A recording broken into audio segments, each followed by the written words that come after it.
Pernahkah panjenengan merasakan ada sebuah dunia lain yang berjalan berdampingan dengan kita? Sebuah dimensi tak kasat mata yang menyimpan rahasia masa lalu, tabir masa depan, dan hakikat dari segala peristiwa. Banyak jiwa yang bertanya-tanya, namun hanya sedikit yang berani mencari jawabannya. Mereka mendamba sebuah kemampuan linui, ngelmu warisan para wali dan leluhur agung, yaitu ilmu penerawangan. Ilmu ini bukan sekadar kemampuan untuk melihat makhluk gaib. Jauh lebih dalam dari itu, kemampuan weruh sadurunge winara, mengetahui sebelum segalanya terjadi. Kemampuan membaca isyarat alam, menembus tirai kebohongan dan melihat benang takdir tersembunyi di balik kenyataan. Namun ketahuilah, ngelmu agung ini tidak datang dengan cara instan. Ia harus ditempuh melalui laku prihatin yang sungguh-sungguh. Dalam wejangan kali ini, saya akan membabarkan secara tuntas 7 gerbang sakral yang harus panjenengan lalui untuk menguasai ilmu penerawangan, sebuah jalan spiritual yang ditempuh para waliullah di tanah Jawa. Ini adalah panduan lengkap dari niat hingga pencapaian. Siapkan hati panjenengan, karena perjalanan ke dalam diri akan segera kita mulai. Rahayu, Rahayu, Rahayu Sagung Dumadi. Assalamualaikum warahmatullahi wabarakatuh. Sugeng rawuh kembali di Kasepuhan Luhur Raja Mantra, tempat kita bersama ngudi kauruh sejati untuk menerangi jiwa dan menata langkah kehidupan. Sebelum kita menyingkap tirai gaib ini, saya persilakan untuk menyatukan frekuensi batin kita. Tekan tombol subscribe dan getarkan loncengnya agar panjenengan menjadi bagian keluarga besar ini dan tidak akan ketinggalan wejangan sakral berikutnya.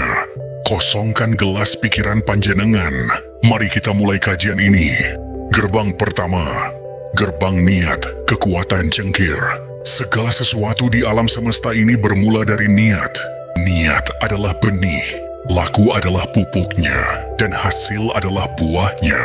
Untuk mempelajari ilmu luhur penerawangan, niat panjenengan harus lurus kokoh laksana tiang panjang. Para leluhur menyebutnya cengkir, yang merupakan akronim dari kencenging pikir, atau kekencangan pikiran. Pikiran panjenengan harus kencang, tekad panjenengan harus bulat. Jangan ada niat untuk coba-coba, karena ngelmu ini akan menolak jiwa yang ragu. Tanyakan pada diri sendiri, untuk apa saya ingin menguasai ilmu ini? Jika niat panjenengan untuk kesombongan, untuk pamer, atau untuk mencelakai orang lain, maka berhentilah di sini. Karena jalan yang akan terbuka bukanlah jalan pencerahan, tapi jurang kesesatan. Niatkan semata-mata untuk mendekatkan diri kepada Sang Hyang Agung, untuk memahami ciptaannya, dan untuk menjadi pribadi yang lebih bijaksana dalam melangkah. Niat yang suci adalah kunci pertama yang akan membuka semua gerbang berikutnya. Gerbang kedua, gerbang penyucian jiwa rogo. Ilmu penerawangan hanya bisa bersemayam di dalam wadah yang suci. Jiwa dan raga yang kotor oleh energi negatif akan menjadi penghalang utama. Maka dari itu, gerbang kedua adalah penyucian diri. Tepat setelah lewat tengah malam, bangun dan bangkitlah. Lakukan mandi besar atau mandi keramas. Saat air menyentuh tubuh panjenengan, niatkan bukan hanya untuk membersihkan daki, tetapi untuk mengeresiki jiwa rogo, membersihkan jiwa dan raga dari segala kotoran batin, dari energi negatif yang menempel akibat aktivitas harian. Waktu setelah tengah malam dipilih, karena saat itulah energi positif dari unsur air berada di puncaknya. Setelah suci raga, kenakan pakaian yang bersih dan gunakan wewangian non-alkohol. Siapkan juga tempat panjenengan dalam keadaan yang bersih dan wangi. Energi yang bersih dan wangi akan mengundang kehadiran energi-energi positif dari alam semesta untuk mendekat dan membantu proses spiritual panjenengan. Gerbang ketiga, gerbang lurudoso. Setelah wadah raga bersih, saatnya membersihkan wadah jiwa. Lakukan sholat taubat 2 rakaat. Tujuannya adalah untuk memohon ampunan atas segala dosa dan kesalahan yang pernah kita perbuat, baik yang disengaja maupun tidak.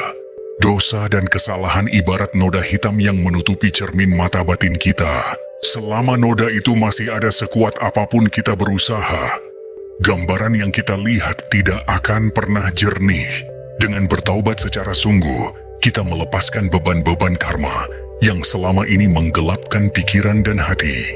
Pikiran menjadi plong, hati menjadi lapang, dan jiwa menjadi siap untuk menerima anugerah ngelmu dari Sang Pencipta.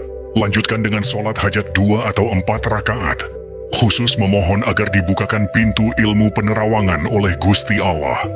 Gerbang keempat, gerbang tawasul. Perjalanan spiritual adalah perjalanan memasuki dimensi yang tidak kita kenali.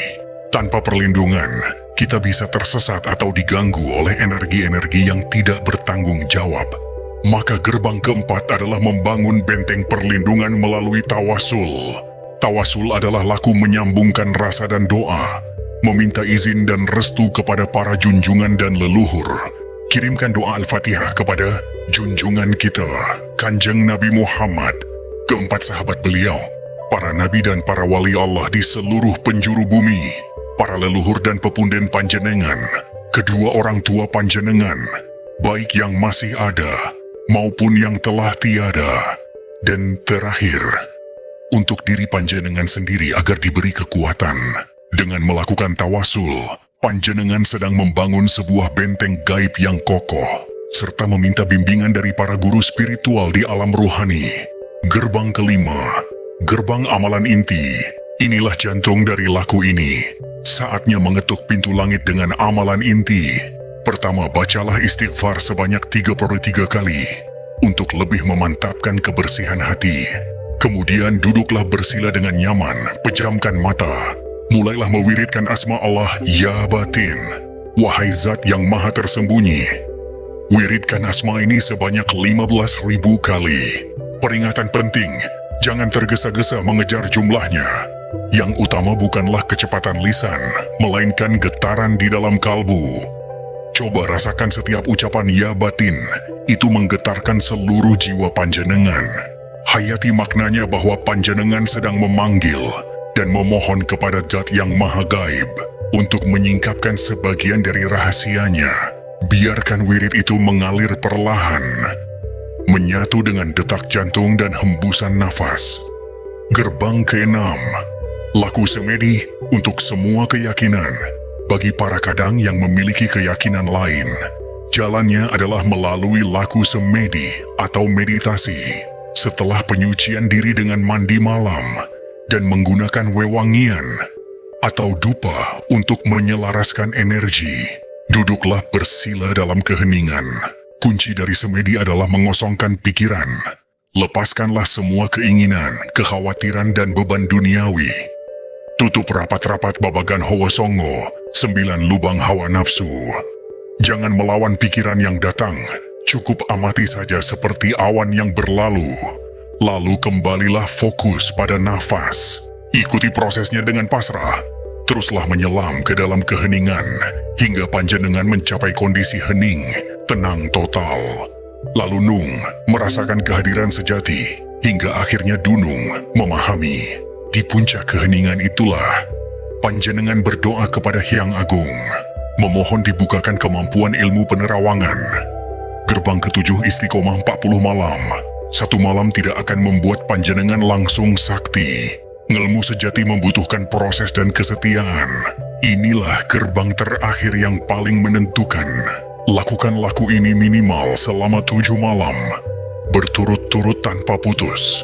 Jika dalam 7 malam sudah ada kemajuan, namun dirasa belum maksimal, lanjutkan hingga 40 malam berturut-turut. Akan ada banyak ujian di tengah jalan, rasa malas, kantuk, keraguan, bahkan gangguan-gangguan gaib. Disinilah kencenging pikir panjenengan diuji. Jangan pernah putus asa. Percayalah pada prosesnya. Semakin berat ujiannya, semakin tinggi tingkatan ilmu yang akan panjenengan dapatkan. Istiqomah adalah segel yang akan mengunci ilmu ini di dalam diri panjenengan secara permanen. Nah, para sedulurku, itulah 7 gerbang sakral yang harus panjenengan lalui.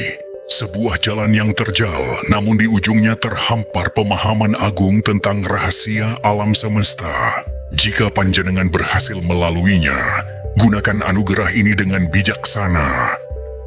Gunakanlah untuk menolong sesama, untuk membimbing yang tersesat, dan yang terpenting untuk semakin meningkatkan keyakinan dan ketakwaan panjenengan pada Sang Hyang Tunggal Kang Moho Agung. Terima kasih telah menyimak wejangan agung ini hingga akhir. Semoga menjadi jalan pencerahan bagi kita semua. Tuliskan "saya berniat lurus" di kolom komentar sebagai penanda kesungguhan hati panjenengan di hadapan alam semesta. Salam Rahayu, mugi sedoyo tansah pinaringan karaharjan lan kamulyan. Wassalamualaikum warahmatullahi wabarakatuh.